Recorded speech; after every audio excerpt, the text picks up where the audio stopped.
You want to master how to hatch out brine shrimp in just a few minutes? Then this video is for you. By the end of the video, you're going to know how to hatch out the brine just like the pros. I'm going to show you all the tricks coming right up.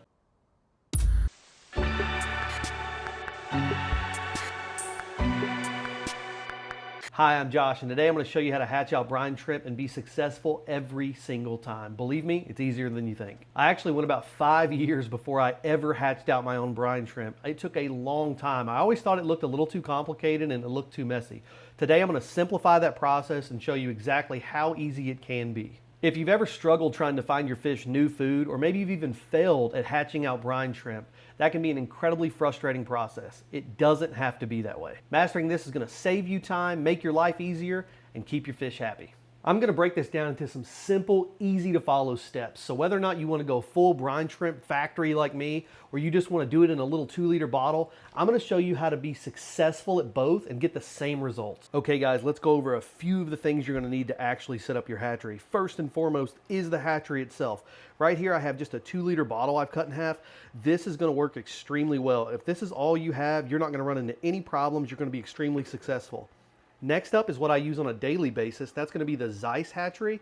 If you're going all out and you have a brine shrimp room, if you have a fish room, this is probably what you need. I highly recommend this. You're not going to run into any problems here either. You're going to need some air line, an air stone, and an air pump. If your air pump has a way to turn the air up and down, you're set. If not, you're going to need to grab some type of inline air valve. That way you can adjust how much air is actually going into the hatchery. You're going to need salt to hatch out your brine. You don't actually need a special type of salt. Any non-iodized salt will work. So not table salt, but a lot of kosher salt's non-iodized, and you can use that just fine. Right here I've got the Easy Brine Aquarium Co-op salt. This works out really well for me. I haven't had any problems, and I just like it because you can buy it in a big bulk bag. And last but not least, you're going to need the brine shrimp eggs themselves. These are incredibly easy to get. You can basically pick them up on Amazon. There's so many different brands out there. I would just recommend you go through the reviews, make sure they're a brand that seems notable. This brand works really well for me, so if you want to pick this up, go ahead and have at it. Let's take on the 2-liter bottle approach first. First things first, you're going to want to cut your actual bottle. I cut mine just below the funnel part of the neck. It still gives me a lot of room in here to put a lot of water and hatch out a ton of brine shrimp. I went ahead and threw one of these plastic rings around mine. This just makes it a little bit less flimsy. It doesn't feel like it's as cheap or it's going to knock over. You don't have to have one of these to finish this, but it does make it a little bit more sturdy. I do sell these on the website, and you can find the links down below. All right, next step, we're going to fill this up with water. I'm going to fill mine up about 2 inches from the top. Use regular tap water. The chlorine's not going to hurt anything. It's actually going to help. It's going to help break those eggs down a little bit faster and make it easier for the shrimp to hatch. Okay, when you fill this up, you just want lukewarm water. Not too hot, not too cold, just somewhere in the middle. The faster this can get to room temperature water, the better off you're going to be. Brine shrimp eggs actually hatch out anywhere from about 70 degrees all the way to about 95 degrees. So as long as your household is somewhere in there, you're going to be able to hatch these out just fine. You're not going to need a heater, and you're not going to need to cool it.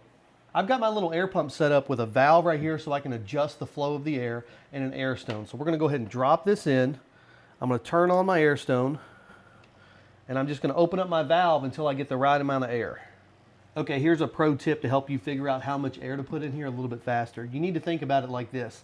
You only want enough air coming out of your air stone to help circulate the water. You're not looking to beat your brine shrimp eggs up. You're not looking to create a full-on, jacuzzi tub in your little 2-liter. What you really want is just enough water to help circulate it, get the salt mixed up, and get your brine shrimp eggs moving around.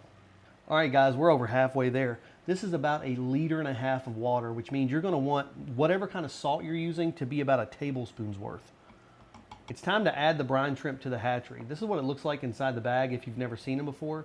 I've got about a teaspoon right here. This is how many I need for my tank. If you have like 1 tank set up in your area, you need like 1/4 of a teaspoon. That's going to be a ton of brine shrimp for your setup. I've got about 14 tanks, so I'm going to need quite a bit. We're just going to toss that right in. All right, guys, here's the hardest part of making brine shrimp, the wait. This is going to take 16 to 24 hours to actually hatch out. So we're going to want to set this on the back of the counter somewhere it's not going to get knocked over. In the meantime, I'm going to show you how to do it in the Zeiss hatchery really quickly, and I'll show you what they look like because I already have some in there.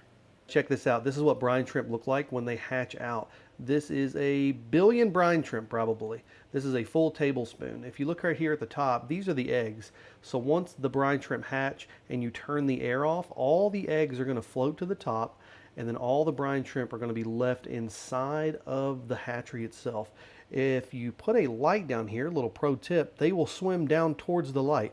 A light is only necessary when you go to take the brine shrimp out of the hatchery.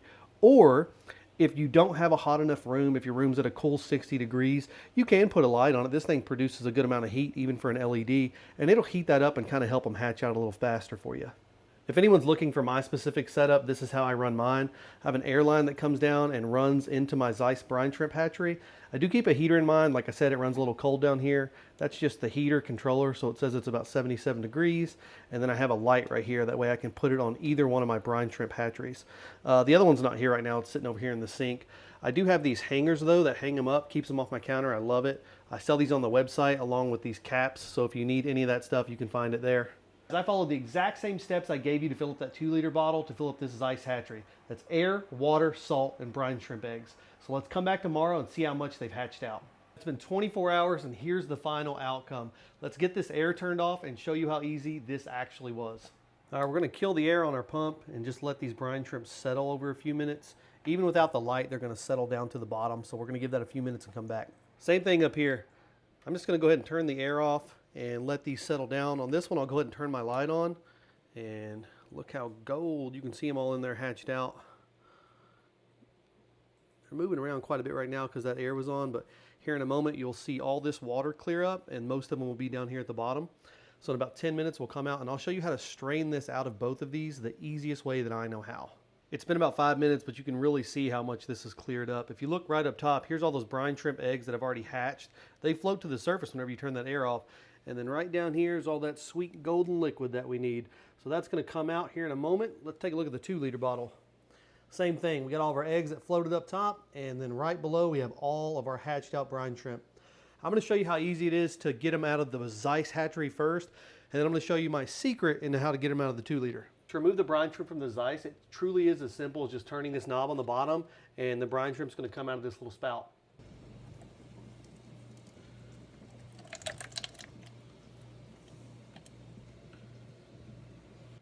Okay guys, the 2-liter is gonna be a little bit more tricky. Because all of the brine have hatched and settled at the bottom of the 2-liter, you're left with nothing but the eggs on top.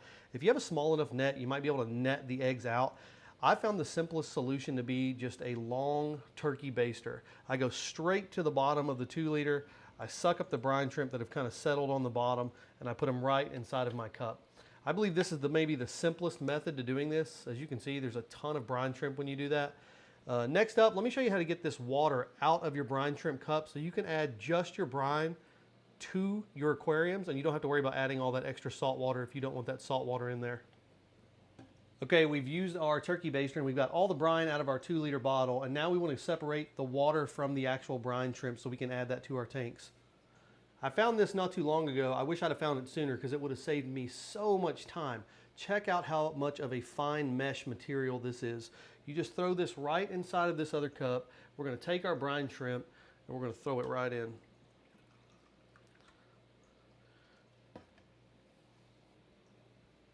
Take a look at how this net captures all of this brine shrimp. Look at this clear water below. So all the water goes through. We got all of our brine shrimp. Let me show you how to add this to your tanks and check out how much my fish love brine shrimp.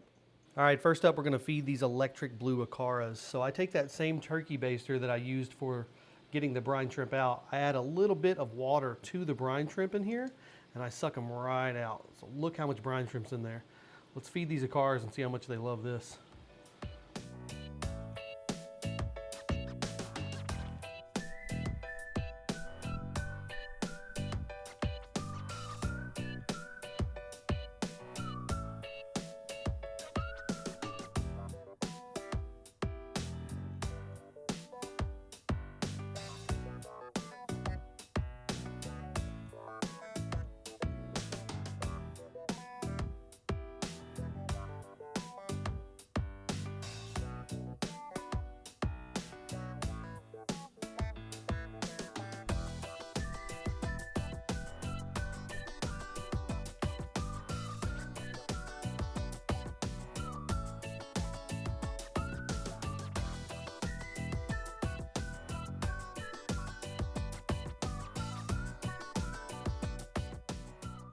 Look how simple that was. I bet you didn't think it was gonna be that easy. It's gonna feel great making brine shrimp for the first time in your fish room, or if you're already doing it, kind of learning some steps to master it even further.